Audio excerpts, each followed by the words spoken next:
like I mentioned in the intro, it's very common for me to receive questions about hiring and retaining motivated staff. This is probably the first and most prevalent question that I do get. And these poor guys are in search of staff nonstop, and they're paying thousands to job apps to post and highlight and promote their job postings. They're paying to promote.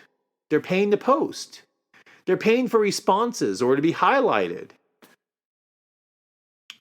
So not only are they not retaining staff, but they're running with inexperienced or undertrained staff, and they're paying a premium to do so. They're not in demand. They are in the submissive position and begging for help.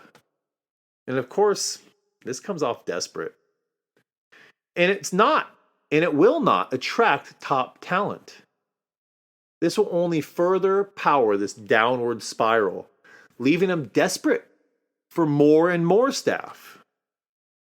So, in my operational world, I often preach against paying overtime, and we'll get into this in later episodes. I despise overtime. It's a glaring sign of poor management. And these are their lack of skills and their lack of inability to forecast operations or to have adequate staffing. And for me in the restaurant business, who's already running on razor-thin margins, I don't have an extra 50% just to blow on labor because we can't plan or retain good people. So if I feel this way about overtime, imagine how I feel about paying job posting apps to find people. My God, man. If your business is worth working at, people should be wanting to work for you. If finding and retaining staff is your issue, then this should be a wake-up call that either the gross pay or gross sales per shift or your tip percentage or the working environment isn't up to par. Simply, your environment isn't irresistible. Because if it were, you'd have tons of guests spending their money at that place. And then that would have you fully staffed with employees who value that job.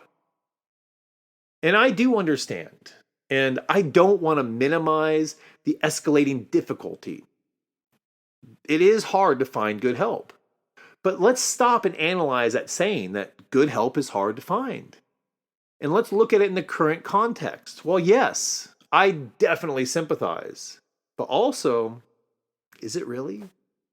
Because I know for certain that if your environment was irresistible, good help would be falling from the ceiling. You would have a pile of top-notch resumes on file. But on top of that, you'd have friends and families and associates that come fully vetted from your current staff and regulars who would love to be a part of your organization.